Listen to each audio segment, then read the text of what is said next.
Las Vegas, it is Monique Buchanan, the host of the Welcome Home with Monique show, and your nationwide realtor that can assist you in all 50 states, you guys. I'm going to stop saying just Las Vegas because that's not true. You know I can help you in any state you go to, and I can help you in 24 countries because I'm with EXP. But anyways, you guys, I've got a great show for you today. Super excited about this show. I was blessed enough to get an invite from one of my very good friends, a pillar in the community, Devin Moore. But he has a lounge called Mariposa right there on Sahara and Decatur. And if you don't know that spot, because they have free Wednesday night comedy, they have karaoke. I mean, they have something going on every single night of the week. It's the only place that I go hang out at. But anyways, this time he called me and said that he was going to have none other than that firecracker over in Congress, Miss Jasmine Crockett. So we were all there. There was a great event. But while I was there, I had the pleasure of meeting two beautiful young ladies that are running for office. In fact, I'm going to let them introduce themselves. And of course, I've got my partner, I won't say in crime, but in blessings, Miss Becky with me. You guys know her and have heard her.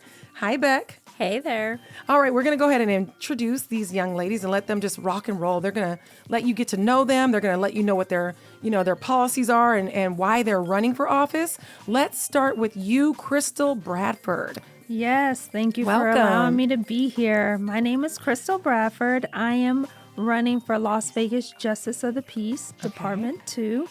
I'm currently at the Public Defender's Office. I've been there for going on 7 years. I'm a Chief Public Defender, and I like to call it being in the gauntlet with my clients. Yeah. I am fighting the fight.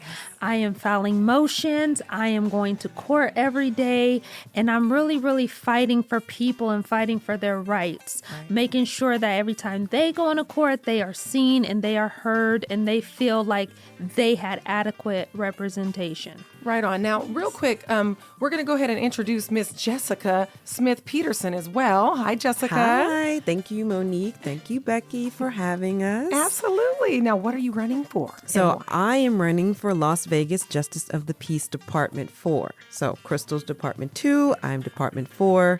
I am also a Chief Deputy Public Defender at the Clark County Public Defender's Office. Okay. This August was my 7th year anniversary at the PD's office. All right. So I've been there for a while, so I do know a few things. A couple things. Just a couple, not too much. But very similarly in that experience, you get the view of everyone within our judicial system. That's the client, that's the witness, that's the judge, that's the prosecution, other defense attorneys, the corrections officer. And you develop this sense of understanding and compassion, as well as a way to discern, what is right, what is fair, what is just in your position as a public defender. I just want to bring that to the bench. Well, please bring it. Yes, please. Now, let me just do this really quick because, you guys know me. I keep it 100 all the time. And I'm just going to be honest with you. I was unsure of what the role was for Justice of the Peace. Can you explain to my listeners that are maybe in my position, what exactly does Justice of the Peace do? Who would come see you, or how would you know what I mean? Okay. Jessica, back me if I miss anything. I got Justice of the Peace is going to handle misdemeanor trials all the way through. So if you are charged with a misdemeanor, you will likely be either in municipal court, but more likely you'll be in justice court. They also handle felonies up to preliminary hearings. Okay. They handle evictions. Okay. Temporary restraining All right. orders. That's a good one, eviction. So a lot of people that are listening, God forbid, but I'm just saying, eviction. So it's not something criminal, but you know. So you're probably like one of the first people they'll see. It is considered the people's court. Yeah, the people's court. It is That's considered the great. people's I court. love that. The people's court. Yes. Okay. Gotcha. It is usually the first introduction into the court system by anyone. So Okay. usually if you are facing a crime, your case is going to start out in justice court. And see, Becky, I just want to jump in and say that. So with the average person, like a lot of people say, well, I'm not going to be in front of a judge like you mentioned, right, Jessica? But for the average person, heck, I've been in front of you then, a justice of the peace, or will be. Yeah. So this is something that people really need to pay attention to, who's in that seat, because it's very likely that you could very well come in front of that justice of the peace. So you definitely want to take the time to get to know who's running. And you never know. I think people think they'll not be in front of a justice of the peace because they're not going to commit a crime. Right. However, you may be a witness, or you have a loved one or a really good friend who finds themselves either as a witness or as a defendant, and you just don't know. And you really want a judge or a justice of the peace who is going to fairly look at the law and has an understanding of what's going on, and also just reads the case, prior to it getting to them on the bench. They are also the individuals who determine bail if you are arrested. So there's a lot of interactions that the justice of the peace have with the community outside of being a defendant. Right. Or you can, fall on hard times and unfortunately get evicted. Yes. And be in front of a justice of the peace. So the community needs to know that, this is somebody you want to pay attention to again and make sure that the right person is in that seat. So. Yes. And also, which I have met a lot of people, but if you want to help people in the community, I've met people who want to start nonprofits. They want to help people who are addicted to drugs. They want to help people with mental illness. Well, a lot of times that's who you're connecting with is someone in the justice of the peace. Oh, that's good. I have brought advocates into court because they've started a nonprofit that gives classes that's not known. And I want my judge to accept these classes, in lieu of community service or in lieu of another class that might be more expensive. So I will bring in an advocate to talk about their programming. And it's a way that people who want to help other people in the community, they might find themselves in justice court by doing that, by having a nonprofit working with the court system. That's really good. I didn't That's think a really about good that. one. Yeah, Yeah. that's a really good one. All right, so now we're going to pivot. Now that we know what justice of the court does, we're just going to go back and forth.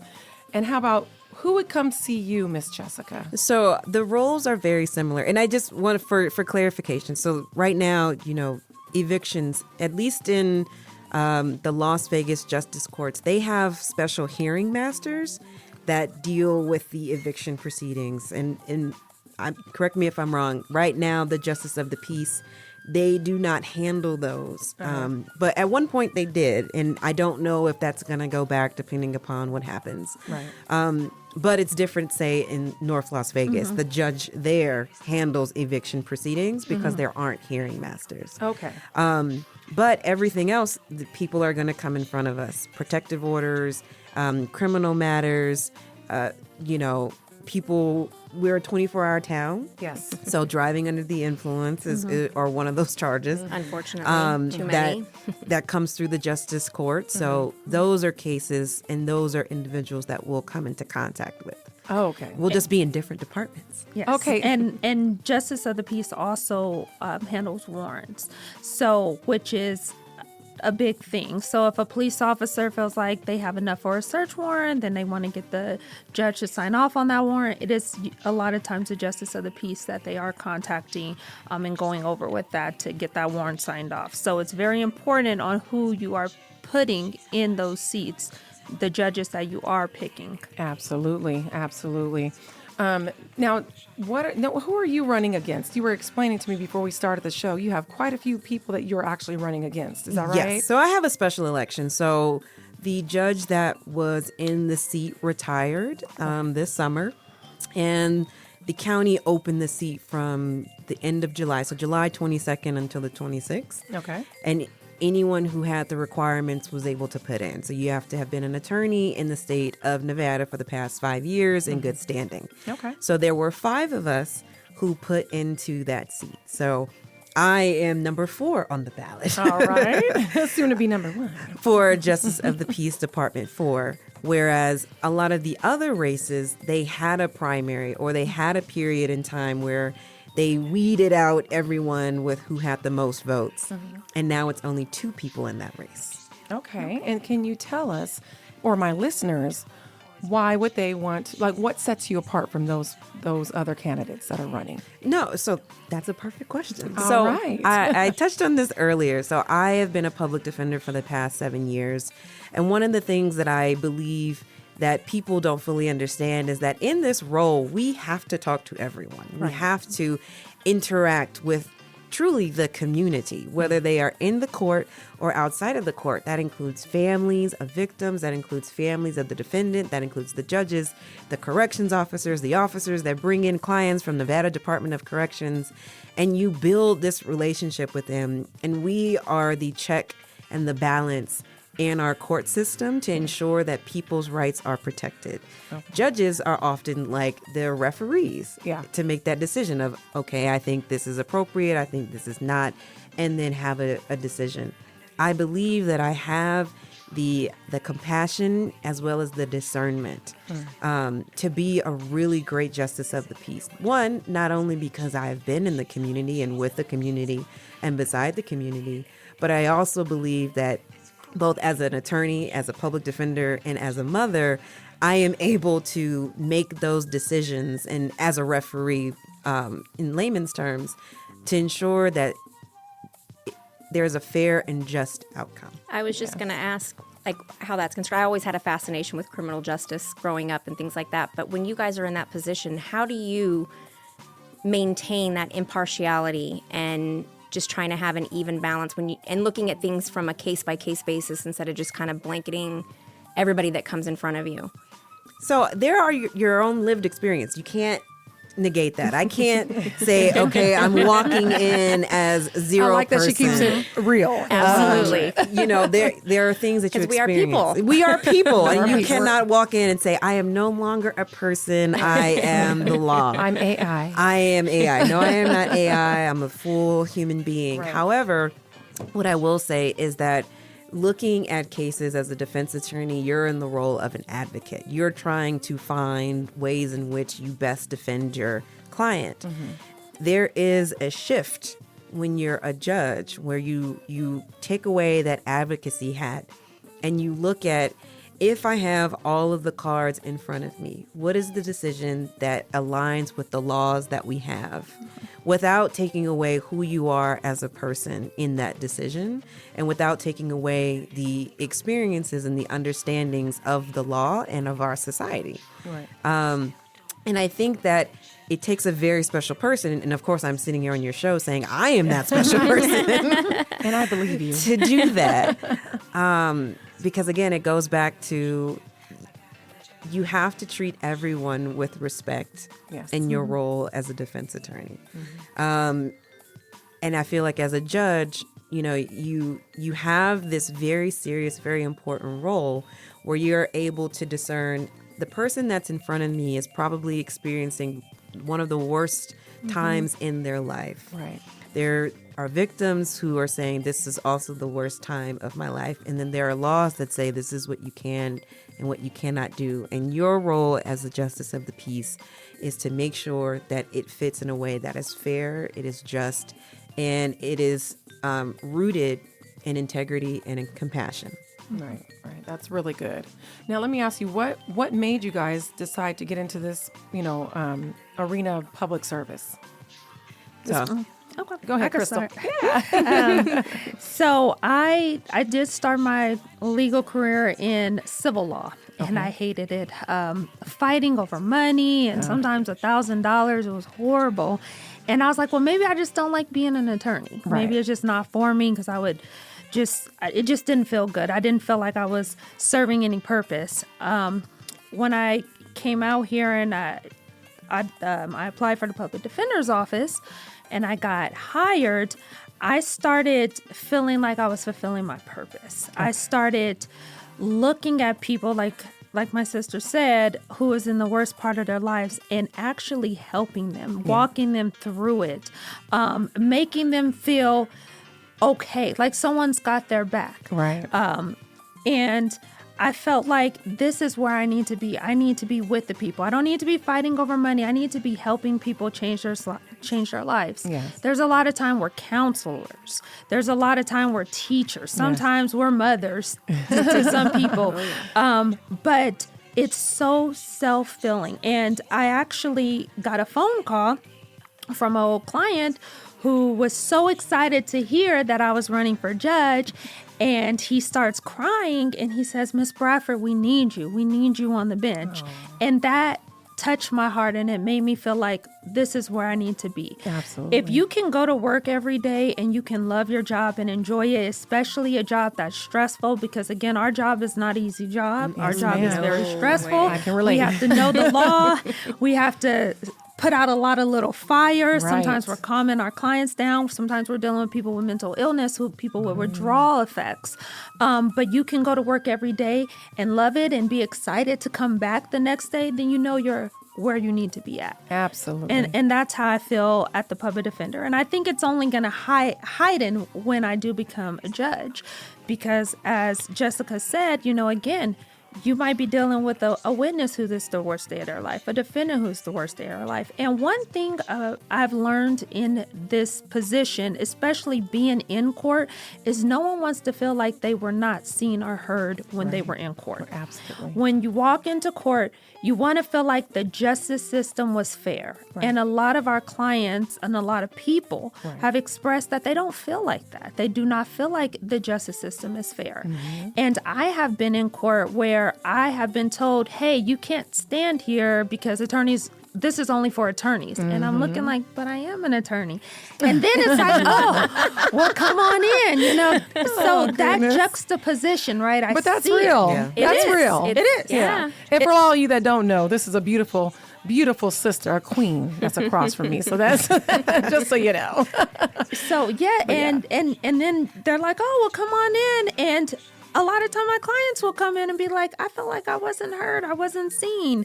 I felt like the judge ignored me. I have been in court and felt ignored. I have filed a motion where from the answer or the questions I'm getting from the judge, I know the judge hasn't read my motion.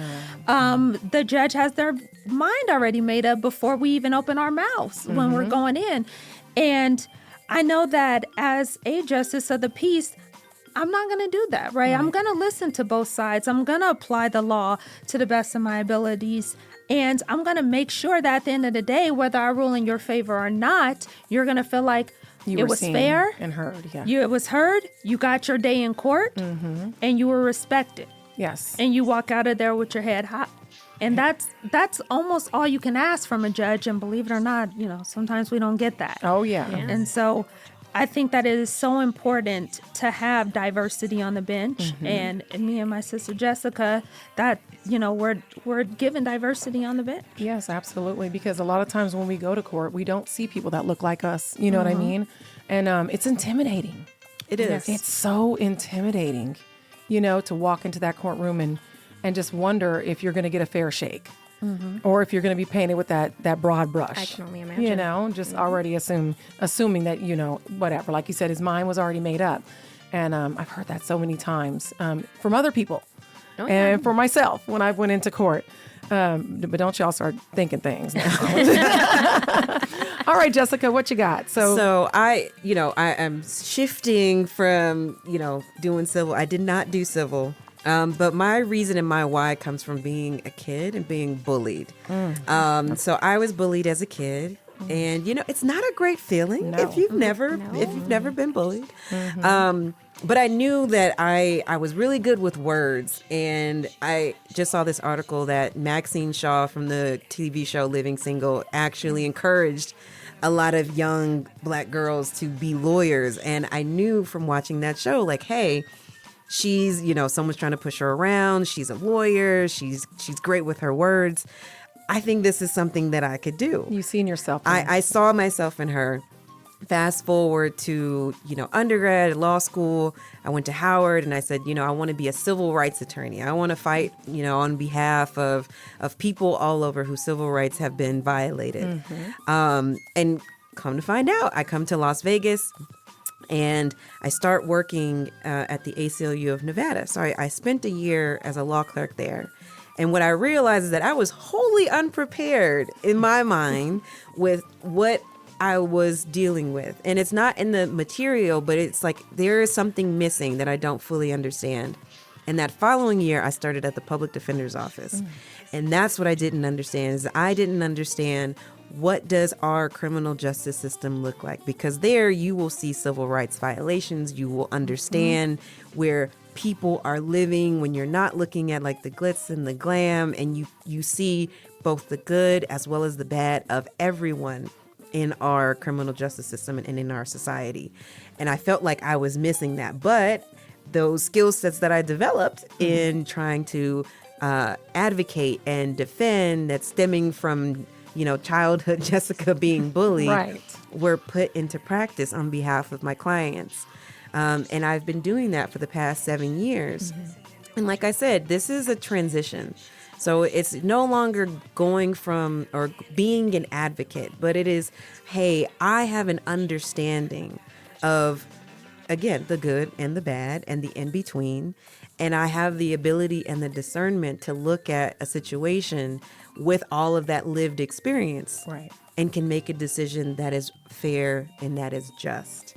And very similarly to what Crystal said, is that you come into the courtroom, you may feel defeated, but you will walk out, whether we, make a ruling in your favor or not, with having been heard and with your head high and a decision having been made that you understand. Yes, that's good. That is Sometimes really good. having that foundation and that well-roundedness is probably going to be much more beneficial to somebody who is on the bench as opposed to somebody who hasn't had those kind of lived experiences, in my opinion. And I've had my barrettes stolen out of my hand on the playground. I just want y'all to know, Inez, I'm still looking for it. I used to get bullied when I was young. She used to steal my little barrettes. But yes, but it's funny how God was preparing you, even so young back then, for you to be a blessing today for both of y'all, making a way even back then. Like you said, you were bullied, and that's what drove you into this. That's awesome. Yes. I love that. So now let me ask you guys this. Who's going to vote for you? Do they have to live in Las Vegas? Can they live in North Las Vegas?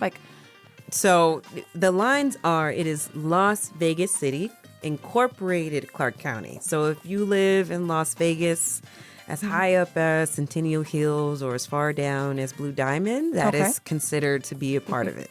Unfortunately, North Las Vegas and Henderson do not. They're their own cities. They're their own cities. And a lot of people out there, you listen up, KUNV listeners, just so y'all know, those are their own cities. A lot of folks move here and don't realize that Las Vegas is not the only city in this little bowl that we live in. So True story. And the Strip is unincorporated Clark County, so we won't be on the ballot if you live close to or near the Strip. all my high-rise folks that I sold y'all a house, you are not included. Sorry, y'all. Allure. Unfortunately, no. Okay, so but Las Vegas residents can vote. Now, what is it? Is it vote.org that they would check to see if they're registered and all that? I'm just trying to cover all the bases. And when is the time to vote?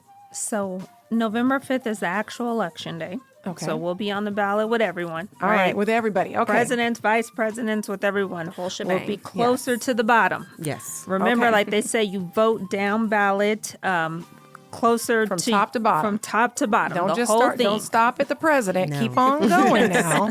You're already there. Take the extra 3 minutes and go ahead and vote for who you want to vote for. Yes, and then early voting is, I believe, in October. It starts October 19th. So ballots will get mailed out earlier in that week. They should hit homes around the soon. 17th or the 18th. Yeah, that's coming up. Not too And far. you can vote anywhere in Nevada. You have the ability to vote close to your house, close to your job, close to your kid's school.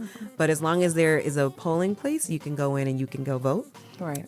We also have online voter registration. Okay. If you are a Nevada resident and you have your driver's license. So you can check the Nevada DMV and you can register to vote there as well. Let me ask you something. I'm glad she brought that up because my dad is moving here from Texas. And what does that look like for people that have moved here? I mean, how long do you have to be here to be considered a Nevada resident? Is it 1 year? No, so Do you when know? he moves, he can update his driver's license. Okay, so And as he can long be as that driver's registered. license says Nevada, he's good to go.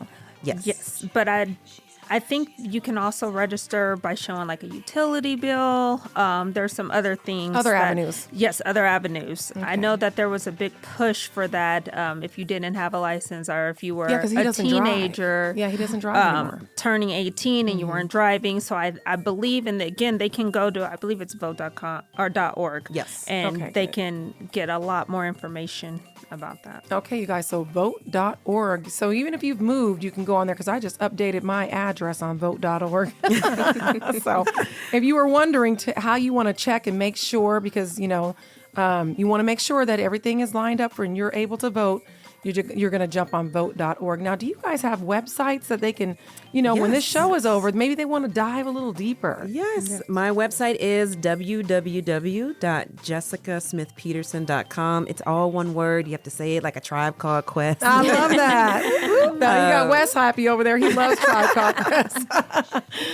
Jessica Smith Peterson. So just look for that hyphen, y'all. Look for that hyphen. Yes. I'm the only Jessica. Oh, you're that's right. You know what? And then I love what Crystal said. So you said, I'm the only Jessica that's running, and it's for District 2. For Department 4. Department 4 District. And then Crystal said, it's crystal clear. I like that. Crystal clear, you want justice. That's right. My website is crystalbradford.com. Okay. You spell my first name Kristal, and then last name is Bradford. So just crystalbradford.com. Right. And I will be the only Crystal on the ballot as well. All right. The only Crystal, you guys, and the only Jessica. So don't forget, November 5th is when, you can vote for everybody, but there's early voting as early as October 19th. October 19th. So you have plenty of time, right, Becky, to get out there and get your vote in. Now, before we, wrap it up, we only have a couple minutes. I always like to ask, with realtors, my listeners choose me because they feel like they know me, like me, and trust me. So what is something about you that has absolutely nothing to do with you being a judge, a hobby, anything? Let's see. It's like a fun fact. Okay, so there's like the family fun fact. So I am the baby of 5, but in being the baby, there is a 23-year age gap from my eldest sibling and myself. Woo. And then just in kind of fun, this is a very interesting fact. I used to be a part of a dance company as a kid, so I would tap dance for like 10 years. How cool is that? That's really cool. And went to a performing arts middle school, so I am really into the arts. That's awesome. I love that. So you can tap. I can tap. She tap dancing Bring her her way back all on. the way up. Yeah, tap herself all the way there. How about you, Crystal? All right, fun fact. So, along with an attorney, I am a mom. I have a 16-year-old, an 11-year-old, a 3, and a 4-year-old. And my 3-year-old was actually born in the car. Oh, wow. I did not make it to the hospital. Wow. My husband pulled over on the 515 freeway and delivered her. Oh, my goodness. She came in 12 minutes. Wow, what a blessing. And I had 2 contractions. So when I got to the hospital, I was holding her in one arm and holding my placenta in another arm. And that is how I walked in the hospital. She walked in there and said, I did your job for you. Right. And I still got a bill. And I still got a bill.